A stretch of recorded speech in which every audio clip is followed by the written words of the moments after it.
Изгрева, който се събужда, е моето желание. Ела изгрей, за това те докосвам, да полетим към Млечния път, да се слеем вечно със звездите. Ела изгрей, ела изгрей, ела изгрей, ела изгрей, ела изгрей.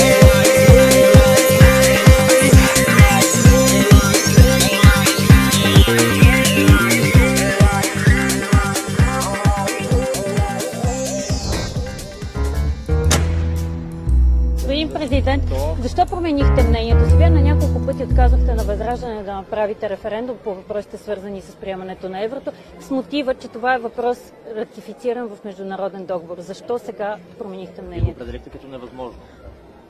Разбира се, че българските правителства имат ангажимент към договор, сключен с Европейския съюз, но не трябва да забравяме, че техният най-голям ангажимент е именно към българските граждани. И когато ти искаш извънреден доклад, извънреден конвергентен доклад за еврото, в същото време мерките за защита на покупателната способност на българските граждани и за конкурентоспособността на българския бизнес се свеждат основно до декларации, то тогава напрежението естествено расте сред хората и доверието в управляващите спада.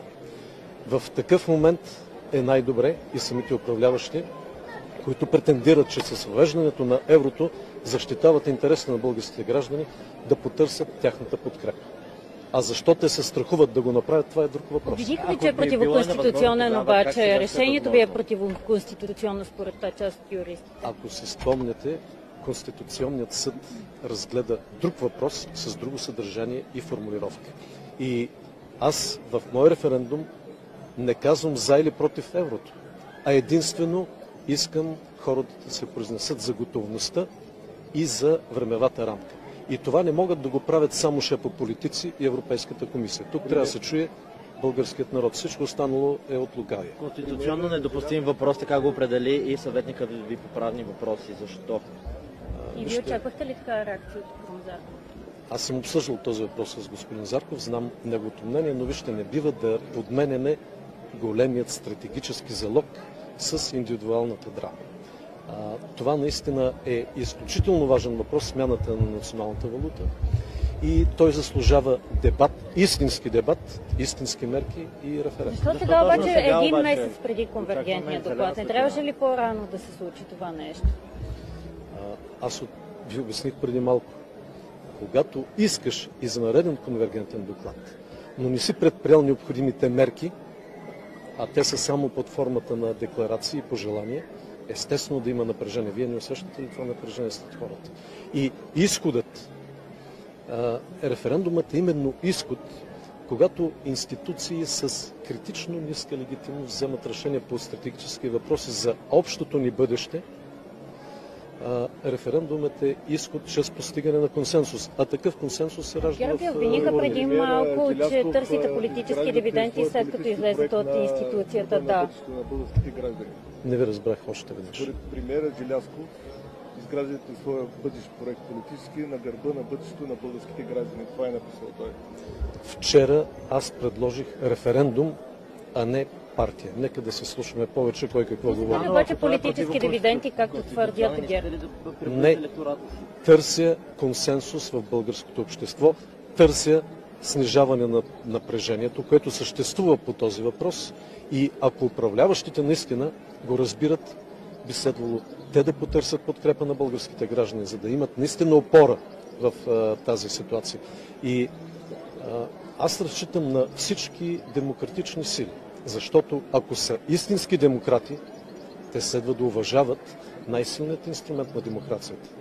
Очаквам и всички, които непрекъснато говорят, че работят за хората, да се вслушат в хората. Очаквате ли напрежение от европейските институции? Най-важно е напрежението в България. Това е най-важно. Има ли напрежение в българските граждани? Ако там имаме негативна реакция, според вас, това какъв отзив дава за страната?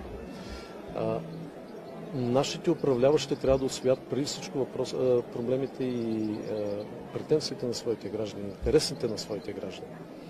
И тогава вече говорим за навън. Естествено, че може да има такива реакции, но аз искам да ви питам, това, че Полша, Швеция, Дания, които са приели да не въвеждат еврото на този етап, означава ли, че те водят антиевропейска политика? Означава ли, че се отдалечават от Европейския съюз? А това са абсолютно несъстоятелни Кога ще доводи. внесете въпрос в Народното събрание? В понеделник. Разговаряте ли вече с господин Зарков? Чухте ли неговите аргументи? Ще се опитате ли по някакъв начин да го убедите във вашата теза? Аз съм приключил със своите аргументи и те бяха ясно изложени в предложението ми за референдум. Седи ли на дневен ред построяването на партия около президента? Чухме такива обвинения. Пак ви отговорих преди малко. Вчера бях много ясен. Предлагам референдум, не партия. Това са спекулации, които целят да се отклони вниманието от Въпросът стои референдума. много преди вие да направите това обращение. Въпросът стои там, където го поставяте вие в медиите и другите политически сили. И явно нещо ги притеснява, но аз по никакъв начин не съм отговорен за техните притеснения. Благодаря.